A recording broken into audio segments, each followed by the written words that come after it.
CW here. We got a new lead launcher. This one's a pretty cool one. It's a Rossi Tuffy Survivor 45-410. There's my paperwork. There's the firearm. There's our choke. What else we got in here? That's about it. Oh, we got a lock. We got a lock and we got the paperwork for the gun. And we don't need any of that right now. We know how everything works that way. So let's get it out here and let's have a look at it. I guess it's a universal bag.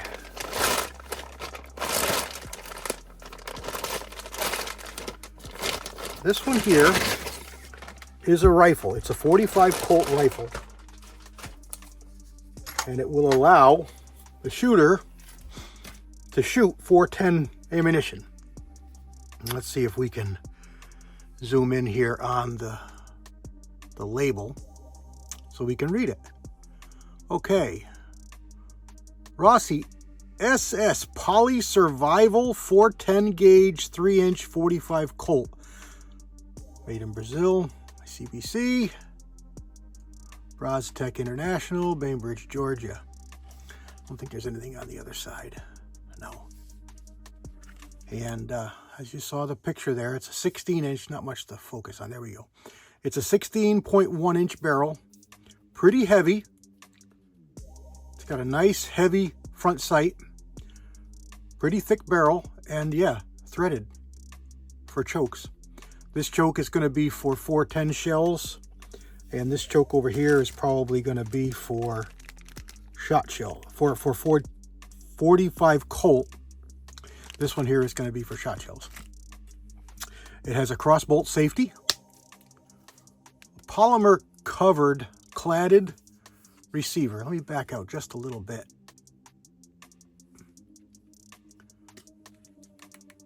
Plastic, nylon plastic trigger guard. You can see there's metal in there because there's the serial number and it's metal. It's stamped in metal, so there's metal. This is just plastic clad. It's got a safety, a cross bolt safety. And I already found a pretty neat aspect of the safety. You can't cock it when the safety's on. You can't even cock it. So once the safety's on, you can cock it, and then you can put the safety back on, and then of course it won't fire. You know, it won't even fire. But the nice thing about it that I saw was the safety's on. You can't even cock it to begin with. Can you open it? Yeah, you can still open it with the safety on, which is good. That means you can unload it with the safety on. And there's the chamber. And it does have an ejector, which means that when you open this up, it's going to go snap,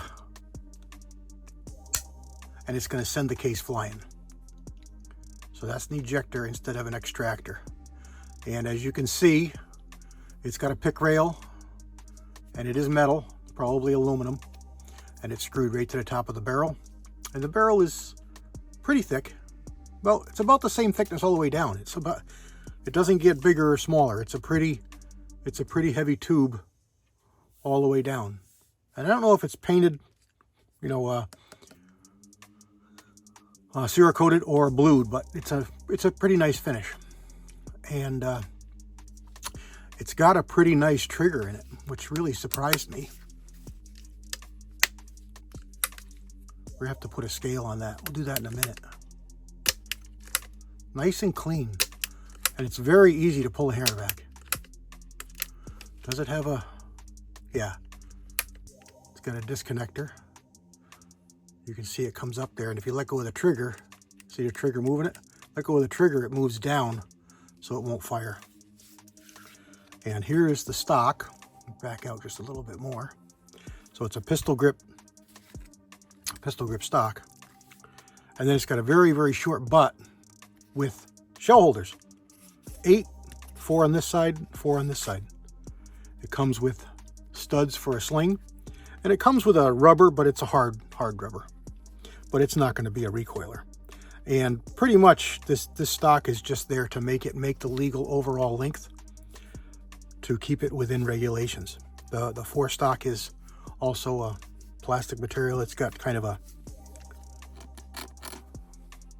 I don't know what you call it. It's just embossed, it's molded, checkered pattern. And it's pretty well textured. It's not super grippy, but it's pretty nice. And overall, I really like the feel. I mean, it's snug. You know, it's not floppy at all. It's very snug feeling. Very positive. Very snug feeling. Let's pull this off. I don't know if I can get that off without a pair of pliers the first time. Nope, I gotta get a tool on there. I have to wrap that with something. And then we've got a choke and a choke tool. I've heard from a couple of other people who posted about this that they bent the tool trying to get the choke out the first time. So I hope that's not the case here, but let's see. Oh yeah. Oh yeah, she is in there. That is really tight. So I'm going to take this, pinch it down, and grab that to give me a little more leverage to spin this. Hopefully it's not going to make it bend.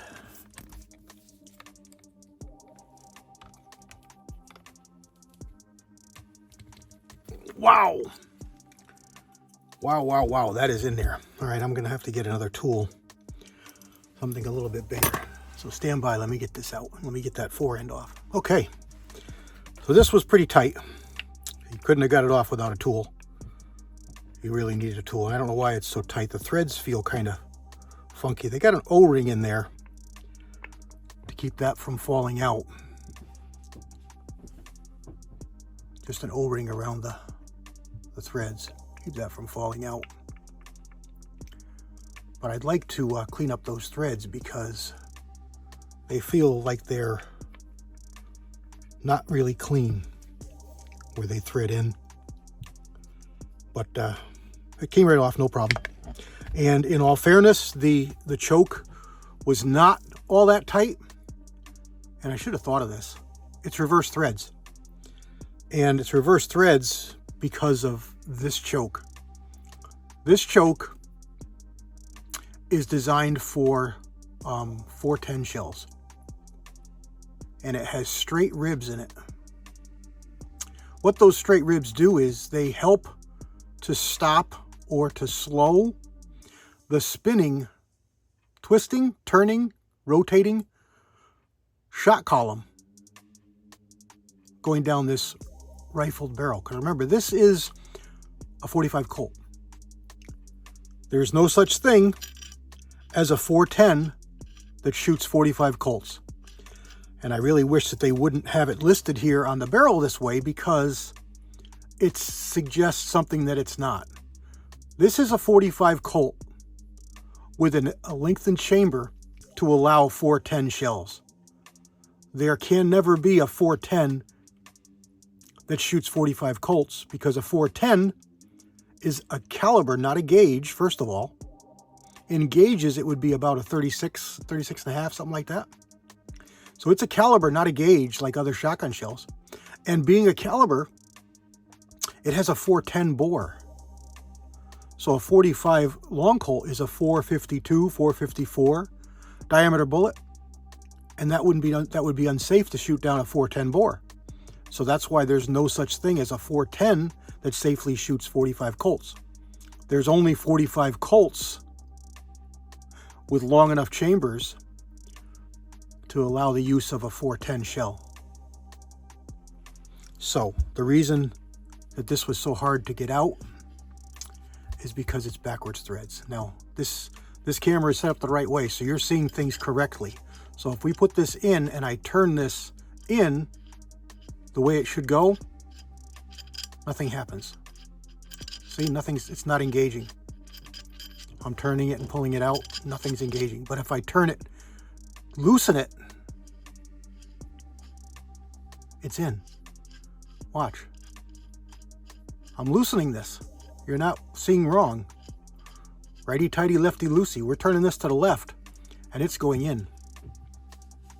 So probably the other posters that saw this as the choke being super tight, they were probably, you know, your brain is wired that you loosen things to the left, or to the right rather. And yeah, to the left. And this does not. So this choke is not really a choke. We call it a choke because it's what we're familiar with putting in the end of a barrel. It's really just a sleeve that's designed to slow or to stop. Well, I guess they'd like to stop it, but I doubt that they could.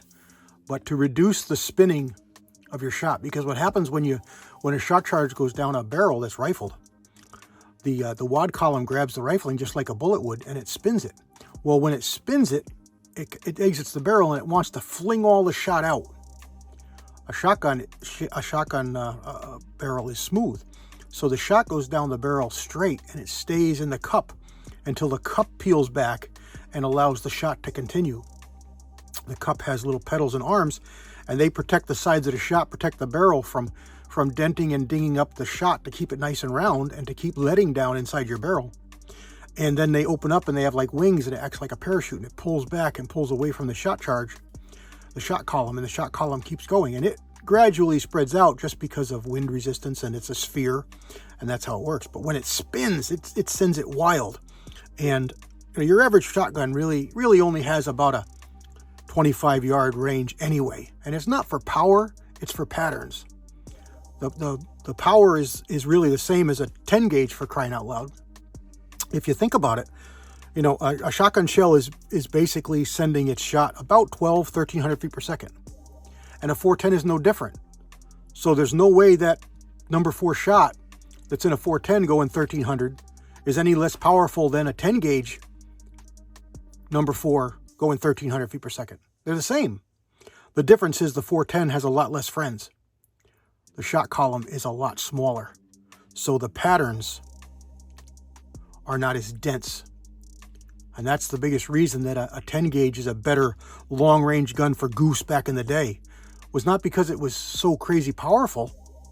It was because it carried a payload of shot that kept a very dense pattern at longer ranges. So the ribbed or rifled choke is for birdshot. And the smooth, which is probably not choked at all. It's probably, we can measure it, but it's not choked at all, I'm sure. It's probably just 45 caliber all the way through. So there we go. So let's check some trigger pulls. And you can see that's metal right there. The back of the receiver, that's metal. You can see the plastic is like attached or glued to it. And that's metal all down in there. And there's the latch. Let me push the button. See the latch I'm moving? By pushing the button here. That's how you release it. And there's some poly coming through. Metal down in there. Metal pin. Hinges on a metal pin. But this up here is all poly clad. Plastic trigger guard.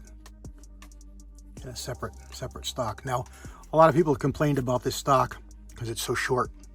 And that's what it's designed for. It's designed as a snake charmer type gun, you know, a trail gun. You can shoulder it. It's not too short to shoulder, but it is short. You know, it's not made to be a 1,000-yard rifle. It's a close range yard gun, survival gun. It goes into 2 pieces pretty easy. This 4-end screwing on, you can put this right back on. Screw this, tighten this back up. It'll hold that on there. You could make up a case with a couple of sleeves, and you could put that right in there. They're both about the same length, and you put that right in the case, and this could go, you know, right in your backpack, or right in your overnight case, or right in your bedroll, or whatever. And these little slots in here are tailor-made for a good place to put your choke and your wrench. It'll always be there. It doesn't hurt anything. It'll stay right. It'll make noise, and you could probably dampen it by wrapping it in something. Like I like to keep these women's makeup remover pads on the bench. They're dirt cheap, guys. Dirt cheap. Have your wife pick them up, your girlfriend pick them up when she's in the drugstore or whatever. This is like 99 cents. And these things are awesome for cleaning up a mess or wiping off a bit of grease or just having a pad to do something with and just toss it right away. Awesome. And you could take this, spray it with oil or something so that it's not going to suck away all the oil that are on here, and just push that down in there, push it over here. You know, any one of these that it fits in, and it'll keep it from making noise. It's even a little bit thick, so you'd have to make this thinner. So yeah, I got it in there, and it doesn't want to come out because it's so thick. So maybe you could take this and pull it in half for thickness, you know. We destroyed that one. Well, let's get another one and see if we can make it thinner.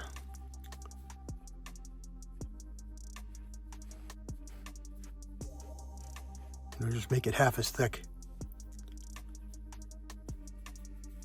Put it in there and then drop it in. Drop it in there, and then it won't rattle. There's our wrench. And it won't rattle when it's on the gun. And taking it off is just like any other shotgun. You just hinge it in front and tip it down. And we're not assembling anything. We're not manufacturing anything here, YouTube. This is maintenance for the gun, for cleaning. And we're just taking it down to show how you clean it. So we're not creating or doing anything here we're not supposed to, or that's unsafe. We've already shown that the gun is empty. It fits snug. That diameter and this diameter are very, very snug.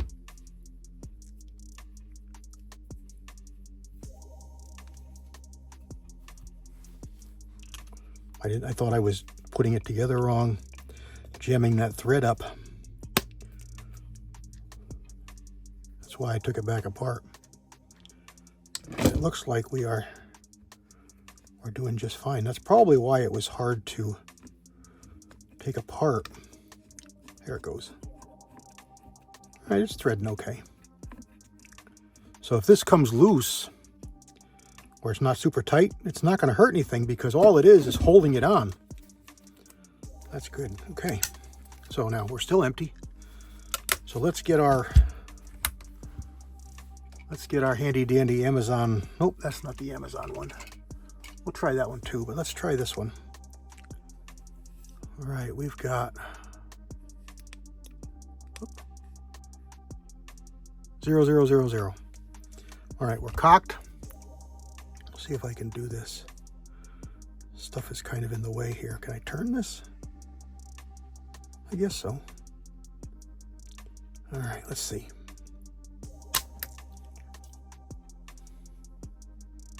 .22. That's newtons. Let's see. 80 ounces. How about that says 80 ounces? So that would be what? 16 ounces to a pound. So 6 times 4. So it's heavier than I thought. It's about 5 pounds. It felt a lot lighter than that, I thought. I guess it's just, there we go. That's more like it. 2 pounds. A little over 2 pounds. A little under 2 pounds. I must have really janked on it.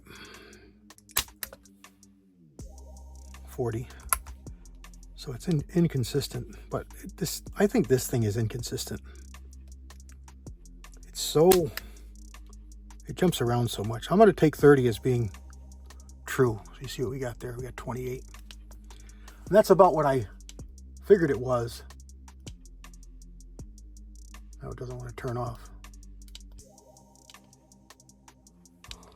There it goes. Push it 5 different times. It doesn't want to turn off. So let's try it with our wheeler gauge. See what we get here.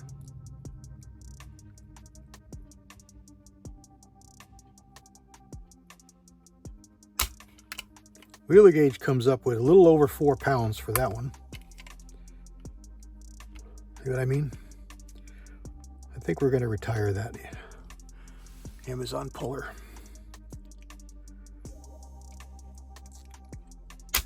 Say what you want about these. It's just a spring, but it's consistent. 4.5 pounds. And for this kind of gun, you don't want light. You know, 4.5 pounds, 4 pounds is about right. And it's clean. So that's really nice. Yeah, very, very consistent. 4.5 pounds. So there we go. All right. Now, what am I going to do with this? Well, my ultimate feeling for it is as a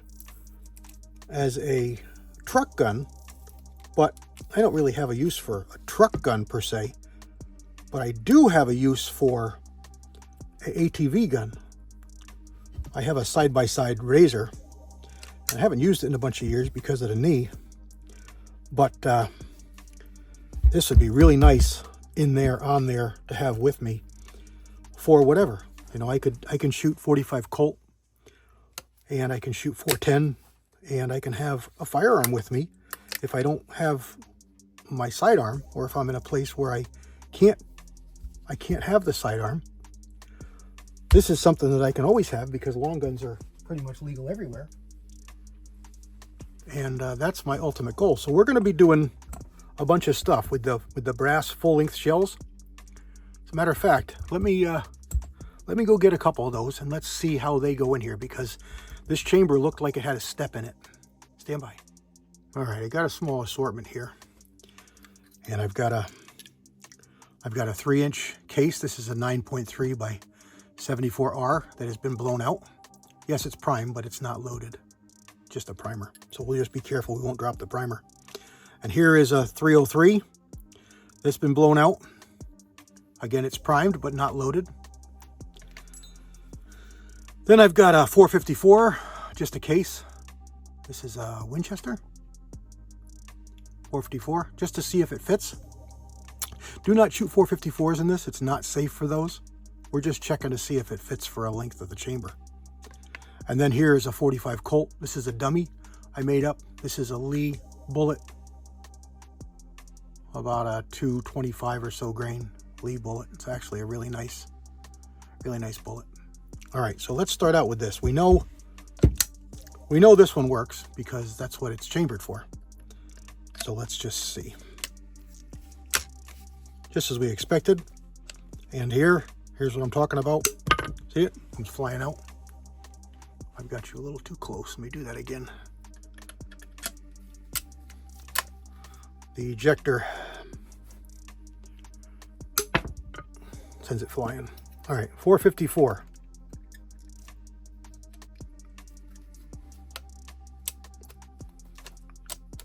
Oh, look at there. It might go if I snapped it, but I don't think it's going to go. Which means we may have issues with these. We may have to fire form these. Yeah, that's tight. See, these are fire formed in a 410. And I thought I saw a step in that chamber. Now this is a 3-inch chamber, so this should fit. But look at there, it doesn't. I told you I thought I saw a step in that chamber.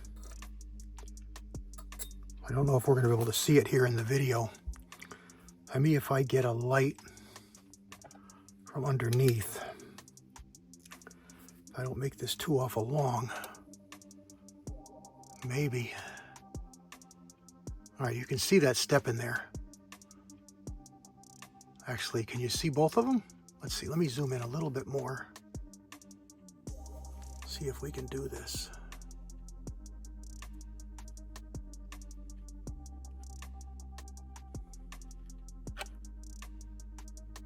You can see the step, but I don't know where that step is. Meaning, is that step? I hit the button on the light, so it's in flash mode, strobe mode. All right, there we go. See that step? Now that step way up there is at the 3-inch mark before it goes into the barrel. That step in the middle is to stop you from shooting 454 in this gun. So what that's going to mean I was afraid of that. I thought I saw that in the store. What that's gonna mean is we're gonna have to re-fire form shells just for this gun, and we're gonna get a step in them. They're gonna have a step in them. So I may not be able to do what I planned on doing with this, which is unfortunate. That's a big reason for having this, was to play with something that you guys have never seen before. So I may have to do some thinking and see what I want to do there. I may pick up a reamer and ream that step out of there to eliminate that, so that I can do what I want to do, which is fire these full-length brass cases. You know, these short ones and the longer ones. But right now we can't, because they're going to hit that step. So we can shoot 45s, no problem. And 454s, like we said, it goes in, but it won't quite close. It goes to about there, which is almost closed. Almost closed, but not quite.